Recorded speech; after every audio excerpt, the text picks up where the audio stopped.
March 17, 1944. Early morning light barely touches the frost-covered fields outside Nettuno, Italy. The air is sharp, biting at exposed skin, carrying the faint metallic scent of spent ammunition from yesterday's skirmishes. A low fog clings to the terrain, rolling across abandoned hedgerows and the shattered remains of farmhouses. Somewhere above, engines hum, not the roar of battle, but the distant, steady buzz of reconnaissance aircraft. Boots crunch over frozen mud, disciplined and deliberate. The Axis troops, faces streaked with grime and fatigue, lean against the wreckage of a downed transport plane. They whisper, half amused, half curious, as they spot a lone figure staggering toward them. The pilot's uniform is torn, blood seeping through the fabric at his shoulder. One hand grips the fuselage of the damaged plane, the other presses a map case close to his chest. He limps forward, uneven and exhausted, each step echoing faintly in the stillness. The soldiers laugh, their voices brittle, as if mocking courage itself. Yet beneath the humor, a tension vibrates through the air. Something in the pilot's posture, calm, measured, deliberate, defies the expectation of weakness. The morning fog swirls around them, muffling distant artillery, isolating this moment from the rest of the war. Tom seems to pause. The pilot straightens, breathing shallow, controlled. He speaks, softly, almost incongruously, a single request for a map. And in that quiet, precise sentence, the edge of history shifts. By early 1944, the Italian campaign had settled into a grinding, attritional struggle. The Allies had landed at Salerno and Anzio, attempting to breach the German Gustav Line, a network of fortified positions stretching from the Tyrrhenian coast to the Adriatic. Winter had just ended. Mud and frost still clung stubbornly to roads and fields, slowing armor and infantry alike. Every advance required coordination, reconnaissance, and patience. Every misstep carried lethal consequences. The United States Army Air Forces, USAF, played a critical, yet often underappreciated role.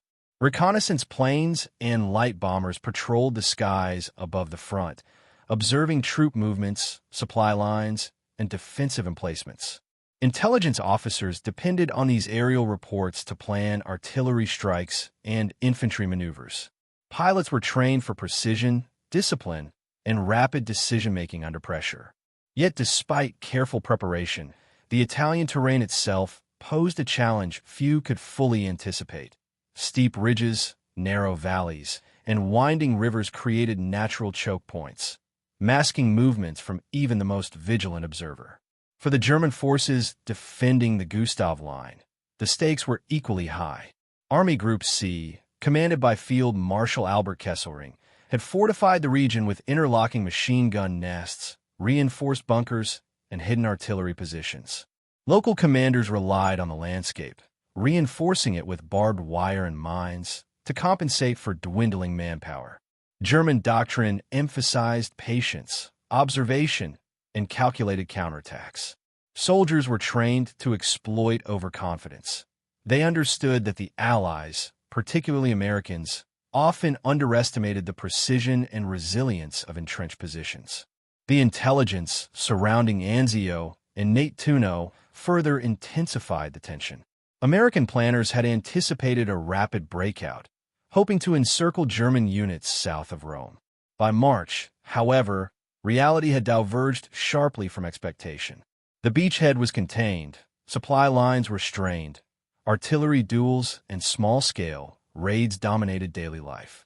Every soldier, airman, infantryman, or artillery crew, operated in a context where misjudging the enemy could mean immediate death. On the ground, soldiers moved through a landscape marked by prior engagements. Burned-out vehicles, cratered roads, and shattered walls bore witness to the days when reconnaissance and artillery had collided. The Germans, familiar with each shell hole and barricade, used them as reference points. American pilots, in contrast, had to interpret aerial images and maps, often made under duress and in rapidly changing weather. Navigation was precise work. One misread landmark could send a lone pilot into a pocket of enemy fire or across a minefield. The human element compounded the technical challenges. Soldiers, exhausted and hungry, were constantly recalibrating their sense of risk. The German troops stationed near Nétuno were veterans of campaigns across North Africa and Southern Europe. Their confidence in both training and terrain fostered a quiet, sometimes cruel, skepticism toward wounded or captured enemies. Allied pilots who had been shot down were often viewed as lucky to survive, their vulnerability a source of derision. Psychological conditioning had taught the Germans to maintain discipline, even when confronted with the chaos of wounded men seeking surrender or aid. Meanwhile, American doctrine emphasized initiative and rapid adaptation. Pilots were trained to recover from disorientation, communicate with ground forces, and make split-second decisions when cut off from support. Survival depended on combining situational awareness with practical improvisation. This interplay between planning and improvisation defined the stakes for every aerial mission over Italy.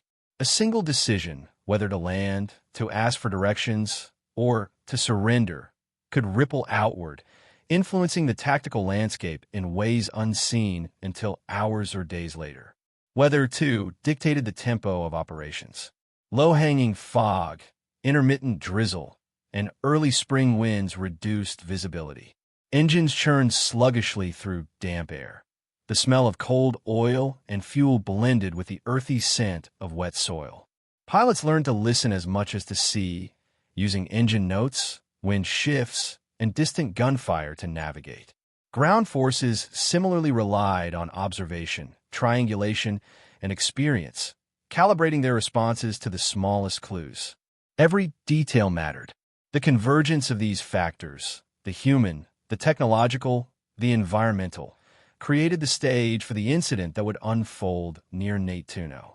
The wounded American pilot did not arrive in isolation. He entered a world defined by precise timing, entrenched expectation, and a mutual awareness of lethal possibility. Every action, every glance, every word had immediate consequence. It was here, in this dense lattice of strategy and survival, that the mocking laughter of enemy soldiers would meet the measured resilience of a single man who understood the terrain, the technology, and the power of precise information. In this landscape, history was not written in broad strokes, but in the careful calculus of survival, step by step, decision by decision.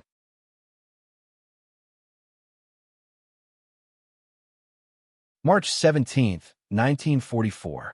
Nétuno and the surrounding coastal plains had become a focal point of tension, a place where strategy collided with geography. The Allies' beachhead at Anzio was just a few kilometers north, a tenuous foothold against an enemy well-versed in defensive warfare. The German forces, a mix of paratroopers, infantry divisions, and coastal artillery units, had entrenched themselves along every ridge and river crossing. Observation posts dotted the countryside like sentinels, their occupants trained to detect movement over miles of flat terrain broken by sparse orchards and scattered villages. American reconnaissance pilots, flying low over the lines, faced more than enemy fire. Visibility fluctuated between dense fog in the morning and glaring sunlight, reflecting off frost and mud in the afternoon. Navigational errors could strand a pilot behind enemy lines. Maps existed, but they were outdated or incomplete. Landmarks had shifted under the duress of combat. Pilots carried folding maps, compasses, and binoculars, yet every tool demanded judgment under pressure. One wrong turn could mean capture or death. On the German side, soldiers had developed a grim confidence in their ability to read the battlefield. Commanders like General Eberhard von Mackensen emphasized disciplined observation and small unit initiative. Reports from scouts and spotters filtered up the chain of command. Every movement of Allied armor or aircraft was scrutinized. There was an expectation Americans, in their relative inexperience and impatience, would make errors. Wounded or isolated enemy personnel were assumed to be liabilities, not threats. The mocking laughter of German infantrymen toward a struggling Allied pilot was not cruelty alone. It was a product of doctrine, training, and battlefield psychology. The local population, too, had become part of the calculus. Villages had been evacuated or partially destroyed, but some civilians remained, navigating the danger of both advancing and defending armies. Their presence complicated reconnaissance and patrols. Fields could conceal an ambush or a mine. Farmhouses might shelter German observation teams. Pilots knew this implicitly. One misread house or hedge line could turn a routine mission into a trap. Intelligence at the time emphasized overconfidence as a common pitfall. Allied staff recognized that German defensive positions relied not on sheer numbers, but on disciplined observation, patience, and knowledge of the terrain. American aerial reconnaissance often revealed only fragments. A foxhole here, a vehicle destroyed there, an abandoned trench. Yet the Germans' ability to integrate these fragments into a coherent understanding of the battlefield was a force multiplier. Any pilot isolated behind these lines was immediately subject to this intense scrutiny. The human dimension intensified the risk. Allied pilots carried heavy survival packs, first aid kits, emergency rations, signaling devices, but their bodies were unconditioned for extended exposure behind enemy lines. Wounds, even minor, compounded fatigue and slowed decision-making. German soldiers, trained in the meticulous handling of prisoners and captives, assessed behavior carefully. A misstep, a pause too long, or a plea for aid could provoke a reaction ranging from disdain to lethal enforcement. Psychological pressure was constant. At the operational level, the interplay between air and ground forces framed every encounter. Spotter planes, artillery coordination, and ground patrols were linked in a tenuous chain of communication. Signals could be misinterpreted. Intelligence could lag. Pilots had to anticipate enemy expectations while accounting for their own limitations. The wounded American pilot's approach to the German position was not merely a matter of survival.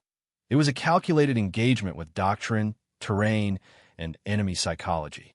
Weather, timing, and light shaped decisions as much as human judgment. Morning mist obscured hedgerows, muffled footsteps, and distorted sound. The distant hum of engines, the intermittent crack of small arms, the rustle of frozen leaves, all were cues for action or caution. Soldiers learned to read these subtleties instinctively. Misreading them could be fatal. In these conditions, every decision required acute attention, yet the pilot moved deliberately, aware of the consequences of hesitation. By the afternoon of March 17th, the Allied beachhead at Anzio remained static, artillery duels resuming with predictable regularity. Yet beyond this apparent calm, isolated incidents unfolded that carried disproportionate consequences. One pilot, wounded and seemingly vulnerable, moved into the teeth of German observation and doctrine. The mocking laughter of the enemy was grounded in expectation, yet expectation could be deceived. The battlefield, with all its technical, human, and environmental complexity, allowed small acts of precision to ripple into moments of tactical significance. This convergence of terrain, doctrine, human psychology, and survival instinct created the precise conditions for what was about to occur. A confrontation that would test assumptions, reveal misjudgments, and force both sides to confront the unpredictability of war. Every hedge, every road, every frozen puddle held potential consequence. In this environment, history was not written by large movements alone, but by the measured steps of a single man navigating the lethal lattice of frontline Italy. Human cost. The wounded American pilot embodied the human toll of attritional warfare. He had flown dozens of sorties over central Italy, navigating anti-aircraft fire, enemy fighters, and the uncertainty of shifting front lines. His uniform, torn and blood-stained, marked the physical consequences of a single miscalculated maneuver over a German observation post. Every step toward the enemy's lines was a negotiation between pain and survival. The soldiers who watched him, mocking yet observant, were themselves carrying the fatigue of months on the defensive, the mental strain of holding positions under constant threat. In this microcosm, war distilled into its most intimate, most relentless form, the intersection of vulnerability, observation, and judgment. One man's survival, one soldier's misjudgment, could cascade into irreversible consequence. The laughter that greeted him was human, yet brittle, a reflex against the shared anxiety that permeated every trench, bunker, and patrol route. 2. Tactical reality. The tactical environment dictated behavior as much as human will. Nate Tuno's open plains, interrupted by orchards and farmhouses, created natural choke points for infantry and reconnaissance alike. The pilot's approach was constrained. Deviation from the mapped routes risked capture or death. German observation posts had fields of fire measured in meters and minutes, trained to anticipate American movements. Every pause, every misstep could expose him to machine gun fire or a concealed patrol. Simultaneously, the pilot had to gauge enemy competence, patience, and expectation, a real-time assessment of tactical conditions. In the quiet before confrontation, the battlefield itself imposed a calculus. Distance, elevation, visibility, and cover all weighed against the pilot's limited mobility and injury. Survival depended on exploiting every subtle advantage while respecting the lethal order of the environment. 3. Technological limitations. Technology was an invisible actor. The pilot's compass and folding map were his lifelines, yet they offered imperfect guidance under combat stress. German field telephones, observation optics, and well-positioned rifles gave the defenders a multiplied awareness of every movement. Artillery coordination relied on delayed reports. Aircraft identification was often uncertain in poor light. Even simple tools, boots, binoculars, signaling devices, were filtered through human skill, fatigue, and the vagaries of weather. In a fog-laden morning, one misread shadow could mean misstep into a kill zone. Conversely, the pilot's intimate knowledge of his map and situational awareness allowed him to exploit these same technological constraints against an overconfident enemy. What the soldiers perceived as vulnerability was, in fact, a careful negotiation with every limitation the battlefield imposed. Leadership decisions. German and American leadership both shaped the unfolding moment. On the Allied side, commanders emphasized initiative and adaptability, instructing pilots to navigate behind enemy lines if necessary and to prioritize survival without sacrificing intelligence.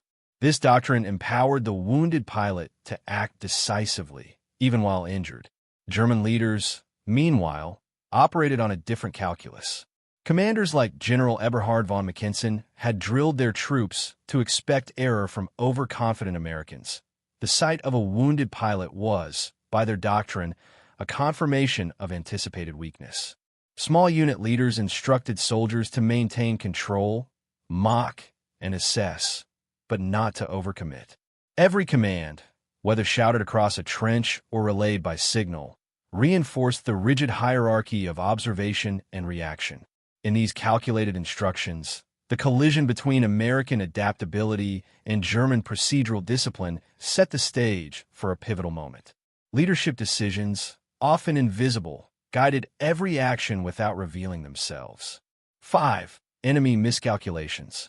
The German soldier's derision concealed a critical miscalculation. In mocking the pilot, they underestimated his capacity for precise information and quick thinking.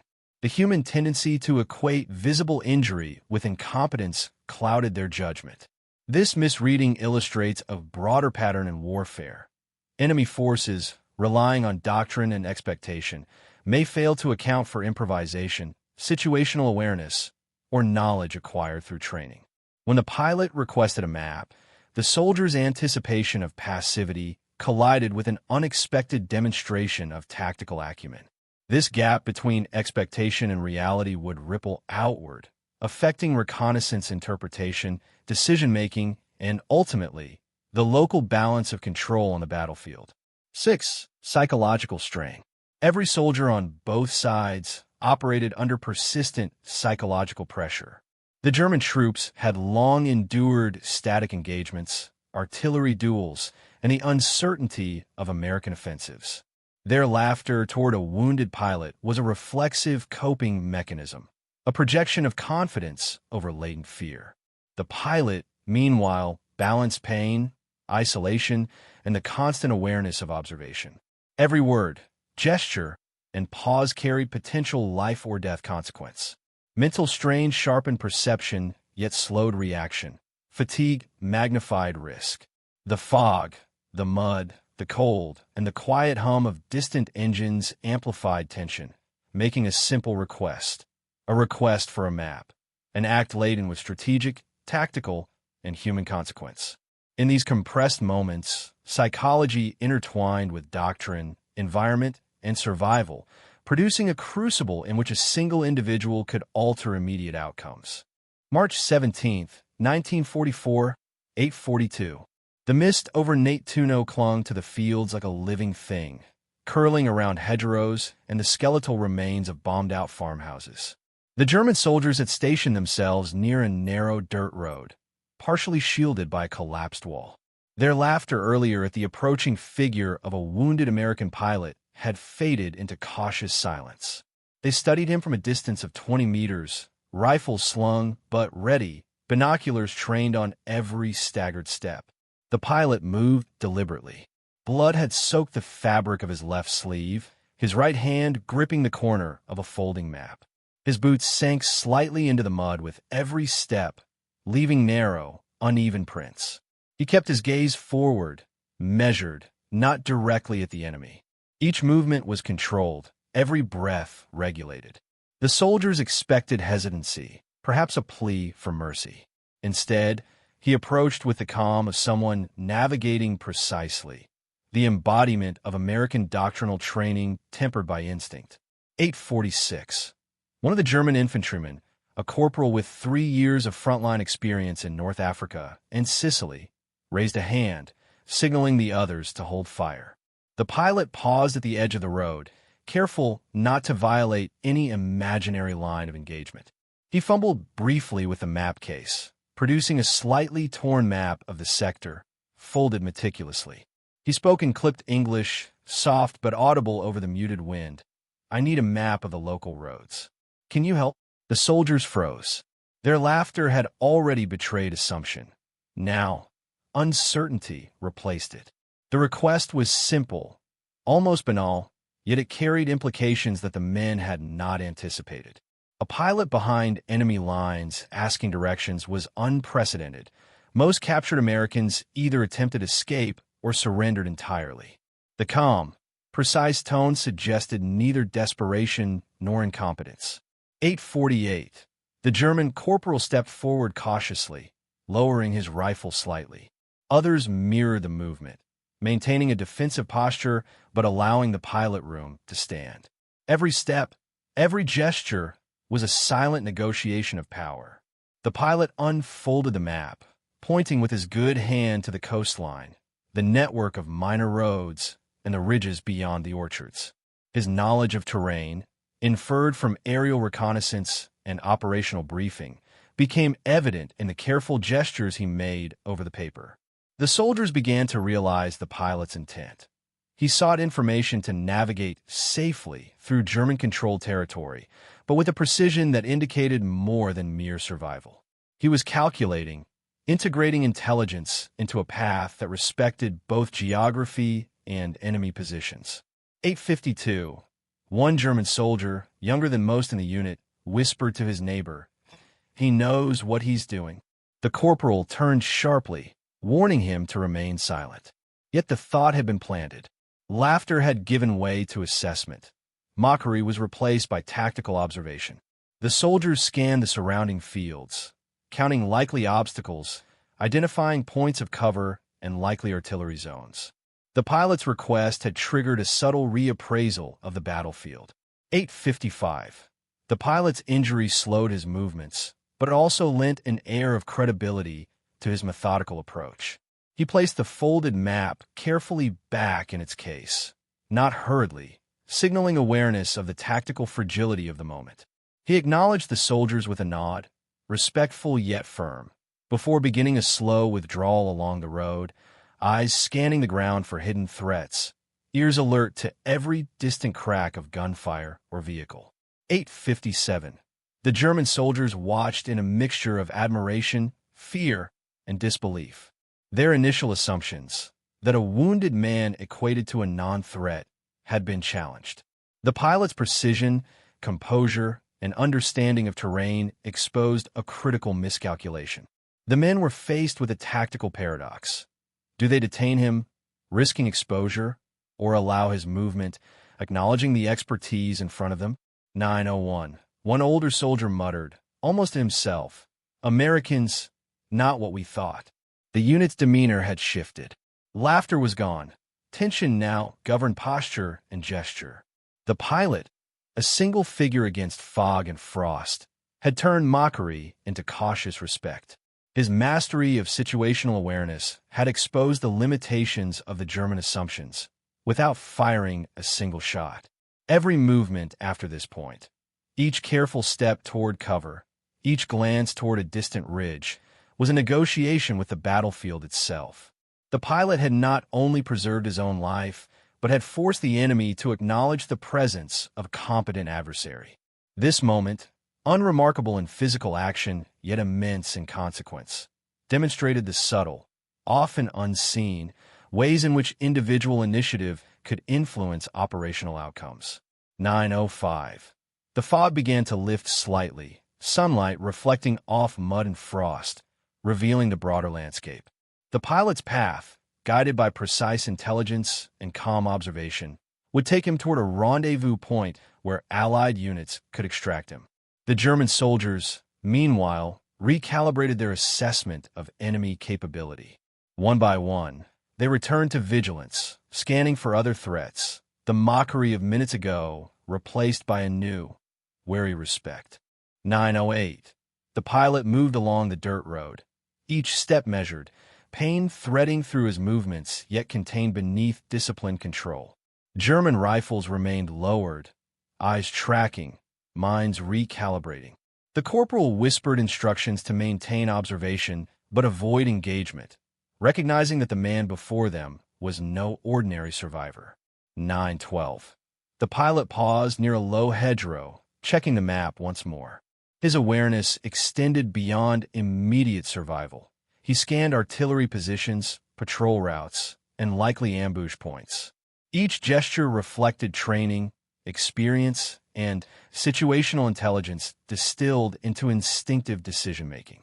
A soldier in the German unit noticed a folded corner of the map, pointing toward a previously overlooked trail.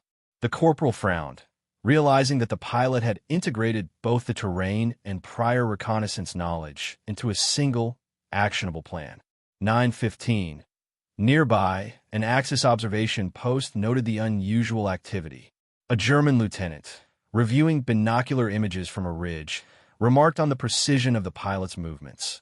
He advanced without panic, interacted with the enemy without aggression, and used cover to maximum effect. Small unit radio chatter confirmed the anomaly.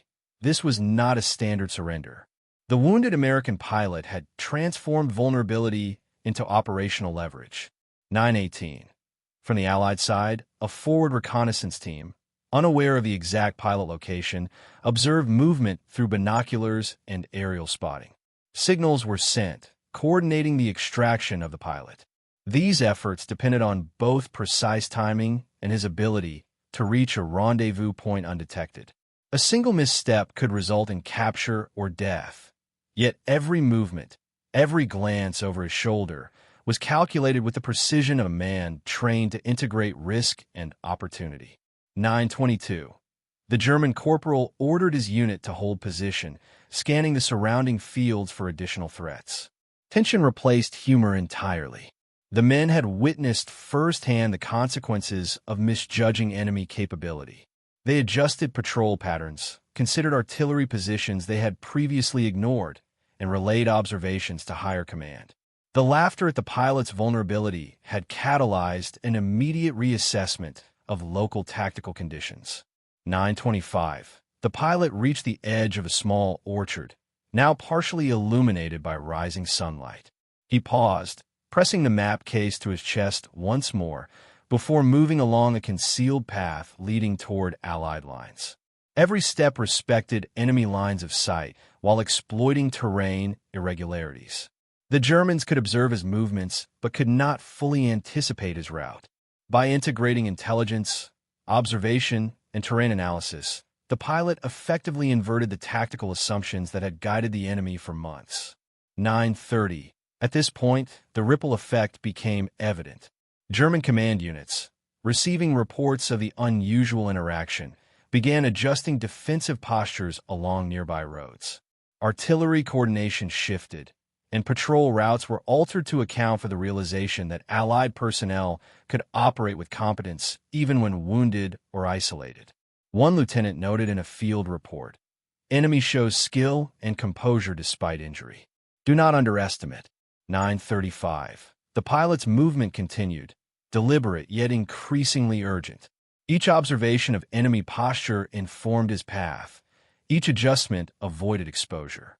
His methodical withdrawal exemplified the convergence of doctrine, training, and instinct under extreme conditions. A miscalculation at this stage would have been fatal, yet the pilot's situational awareness maintained the balance. 9:40.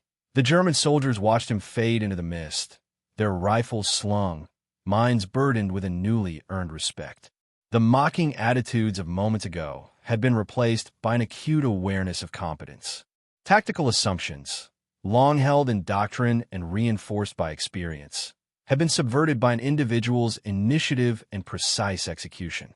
9:45. By now, the pilot had reached a prearranged rendezvous point near a shallow creek, signaling Allied forward units with subtle visual cues. Within minutes, extraction vehicles and infantry covering units began their coordinated movement. The Germans, while aware of the extraction attempt, were constrained by the pilot's careful use of terrain, timing, and observation. Their misjudgment, the assumption that injury equaled incompetence, had allowed a single man to navigate through a contested area undetected. 9:50. The event, while localized, carried strategic consequences. German officers documented the incident, noting the unexpected proficiency of a downed enemy pilot. Lessons were integrated into small unit tactical adjustments and observation post protocols. American units, once briefed, recognized the value of combining situational awareness with disciplined, calculated movement behind enemy lines. The interaction would be cited later in operational reports as evidence that individual initiative could influence tactical decisions far beyond a single soldier's immediate survival. 9:55. By mid-morning, the pilot was safely reunited with Allied forces. His movement, painstakingly deliberate, had achieved its goal: survival, intelligence retention, and the subtle disruption of enemy assumptions. The German soldiers, left in the orchard and along the dirt road, recorded observations, shared notes, and recalibrated expectations. What began as mockery had transformed into caution, respect, and operational reassessment. 10 o'clock. In a broader sense, the climax of this encounter was not measured in gunfire or casualties, but in the quiet, precise subversion of expectation. One man, wounded and isolated, had demonstrated the tactical power of knowledge, observation, and disciplined action. The battlefield, previously assumed static in its assessments of enemy capability, had shifted imperceptibly, revealing that individual initiative could ripple outward with consequences that doctrine alone could not anticipate. The pilot's extraction completed by mid-morning, the battlefield near Nate-Tuno returned to a tense, watchful calm. Yet beneath the surface, the consequences of the encounter rippled outward. German soldiers, once relaxed in their expectation of easy dominance, recalibrated their understanding of American capability. Field reports noted the unusual precision and composure of a single wounded enemy soldier, an anomaly that required correction in doctrine and small unit procedures. For the German infantry unit that had witnessed the approach, morale was subtly altered. Mockery had given way to cautious vigilance. The corporal in command documented every detail in his notebook. The pilot's measured movements, his awareness of terrain, and the deliberate handling of the map. The record was shared with neighboring units, triggering immediate adjustments to observation protocols. Patrols were lengthened, lines of fire reconsidered, and previously routine checkpoints reinforced. The laughter of minutes before had been replaced with a cold, professional attentiveness, a small but tangible shift in tactical posture. From the Allied perspective, the operation was recorded as a textbook example of situational awareness and survival training. The pilot's ability to navigate through enemy-controlled territory, while wounded, preserved critical intelligence, reconnaissance observations, map accuracy, and the confirmation of German patrol patterns. His experience reinforced the importance of map training, terrain recognition, and disciplined movement under fire. Officers noted that individual initiative could complement larger strategic efforts, particularly in areas where conventional operations were constrained by terrain or enemy positioning. Casualty statistics from the day were minimal, but the psychological and operational impact was disproportionate. The Germans had not suffered physical losses, yet their assumptions about American overconfidence and incompetence had been challenged. Conversely, the pilot's own unit benefited from a tangible success: the safe recovery of a trained observer with vital knowledge of enemy dispositions. The human element remained central. The pilot, despite pain and exhaustion, demonstrated the resilience required to operate independently under duress. For the German soldiers, the encounter left an indelible impression of unpredictability in enemy behavior. Reports later reflected on the cognitive dissonance experienced when a seemingly vulnerable adversary exhibited competence exceeding expectation. Even brief interactions of this kind could influence decisions about engagement, positioning, and threat assessment for days to follow. At a higher operational level, the incident informed tactical doctrine. Reconnaissance units were briefed to assume potential competence in downed or isolated personnel. Commanders adjusted instructions to soldiers to balance vigilance with caution, mitigating the risks of underestimating an enemy's ability to operate under extreme conditions. For the pilot superiors, the engagement became a case study in small-scale initiative shaping local tactical environments, demonstrating that individual actions, even when physically limited, could have outsized effects on battlefield awareness and enemy behavior. The environment itself remained unchanged. Fog clung to the fields intermittently, frost lingered in depressions, and distant artillery still cracked across the ridges.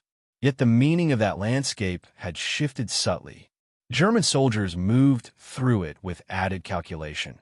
They measured distances more carefully, re-examined lines of sight, and questioned previously accepted assumptions. Allied forces, meanwhile, integrated the pilot's experience into training exercises and operational briefings, emphasizing that battlefield competence was measured not only in numbers or firepower, but in observation, situational awareness, and disciplined improvisation. This incident also had consequences for morale and psychological endurance. For the German unit, the initial hubris of mockery had been replaced by the weight of observation and self-examination. For the Allied side, the success reinforced confidence in training and preparedness, validating the efficacy of doctrine when combined with disciplined improvisation. Both sides, in different ways, were reminded that the battlefield was never static. Every human action, every movement of an individual soldier carried the potential to alter perception and recalibrate tactical expectations. By late afternoon, reports had filtered through both American and German command channels. The pilot's successful navigation and extraction were documented meticulously by Allied intelligence. His survival preserved key reconnaissance information, map corrections, confirmation of German patrol zones, and the observation of artillery placements. This data was integrated into planning for upcoming operations along the Nate-Tuno corridor, informing artillery targeting and infantry maneuvers. In essence, a single man's initiative subtly altered the operational landscape, providing actionable intelligence that influenced force deployment in the days that followed. On the German side, The incident was recorded in field logs with an unusual degree of attention. The commanding officers noted the pilot's composure and the effective use of terrain, highlighting an unanticipated level of skill for a wounded adversary. Recommendations were made to adjust standard procedures for isolated enemy personnel. Observation posts were reinforced, lines of sight recalculated, and small unit patrols instructed to maintain vigilance even when an enemy appeared vulnerable. In essence, the Germans had to acknowledge a gap in their tactical assumptions, a recognition that individual competence could circumvent even carefully prepared defensive systems. Psychologically, the encounter resonated beyond the immediate participants. German soldiers in Nate Tuno became more cautious, aware that overconfidence could be exploited. Anecdotal reports describe conversations among infantrymen reflecting an uneasy respect for the American pilot's precision, noting that injury did not equate to incompetence. Allied forces, conversely, saw the incident as a validation of training and doctrine emphasizing initiative, situational awareness, and the calculated use of intelligence under duress. For both sides, the episode reinforced that warfare was a constant negotiation between expectation and reality, human judgment and battlefield conditions. The event also informed future doctrinal decisions. Allied reconnaissance and survival manuals incorporated lessons learned. Maintaining composure, leveraging terrain, and integrating intelligence could enable a single operator to navigate hostile territory successfully. German field manuals were updated to caution against assumptions about enemy vulnerability, stressing that overconfidence could be exploited, even in small engagements. While the encounter did not result in mass casualties, the strategic and psychological lessons were codified and disseminated, influencing tactical behavior across the sector. Casualty numbers remained low. No deaths or injuries occurred during the pilot's approach or extraction, but the operational loss to the Germans was measured in information and initiative. The pilot had traversed an area assumed secure, demonstrating that even a single soldier, if properly trained and mentally resilient, could bypass entrenched defenses. This outcome challenged prior assessments of Allied vulnerability and informed subsequent German reconnaissance and patrol behavior. Finally, the human cost extended beyond immediate physical risk. Soldiers on both sides were reminded of the stakes inherent in every decision, every observation. German troops confronted the cognitive dissonance of prior mockery, replaced by professional respect. The pilot experienced exhaustion and pain, yet his training and discipline allowed him to convert vulnerability into tactical advantage. Reports later referenced this engagement as illustrative of the interplay between doctrine, human judgment, and environmental factors, how a seemingly minor encounter could shift the tactical and psychological balance in a contested zone. By the end of March 17th, Nate Tuno remained a contested area, but the subtle recalibration of awareness on both sides had lasting implications. German units adjusted patrol patterns, reinforcing observation without overextending resources. Allied units applied lessons from the pilot's initiative to subsequent reconnaissance and forward operations. Intelligence officers highlighted the importance of individual agency, situational awareness, and disciplined improvisation as critical to operational success. In a war dominated by mass movements and large-scale engagements, this single, carefully executed action demonstrated that the smallest units and individual decisions could have disproportionate effects on both perception and strategy. Even weeks later, after Allied advances pushed northward and German units withdrew from fortified positions, field reports from Nate Tuno cited the March 17th encounter. It had become more than a story of survival. It was a reference point for evaluating enemy behavior, training soldiers to anticipate competence rather than assume weakness. What began as mockery transformed into a moment of tactical and psychological recalibration, a reminder that the battlefield is defined as much by the mind and observation as by firepower and numbers. In the stillness that followed, Nate Tuno returned to its uneasy rhythm. Artillery fire echoed intermittently across ridges. Patrols traced familiar routes, and the landscape remained scarred by months of conflict. Yet beneath this familiar tableau, the encounter of March 17th had left a quieter imprint, one that would not appear on maps or in casualty reports, but in the way soldiers thought, calculated, and moved. The wounded pilot's journey was more than survival. It was a demonstration of the intersection between training, observation, and disciplined decision-making. One man, constrained by injury and environment, had navigated enemy assumptions with precision. His actions disrupted expectations, shifted awareness, and subtly altered operational behavior, all without striking a single blow. This moment underscores a truth often overlooked in histories of sweeping battles.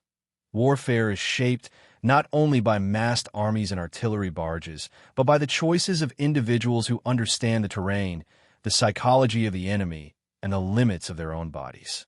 For the German soldiers, the incident became a lesson in humility and recalibration. Mockery, initially reflexive, gave way to measured respect and tactical reassessment. The battlefield revealed itself as a landscape of uncertainty, where assumptions must be constantly tested against observation. For the Allied forces, the pilot's success reinforced doctrine and training. Discipline under stress, situational awareness, and the precise use of information can be as decisive as superior numbers or firepower.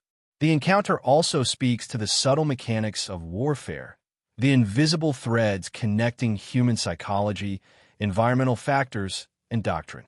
A single action, executed with clarity and composure, can ripple outward, influencing decisions, perceptions, and strategies far beyond the immediate moment. History often records the grand offensives, the decisive battles, and the sweeping campaigns. Yet within these larger movements exist countless microcosms of human judgment, where the survival and initiative of one soldier shifts the balance of understanding on both sides.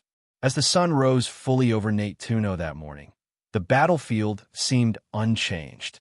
But in its quiet recalibration, in the disciplined steps of a wounded pilot and the reconsidered vigilance of his observers, the war revealed its most persistent lesson, that competence, observation, and careful action can, even for a brief moment, bend the flow of events.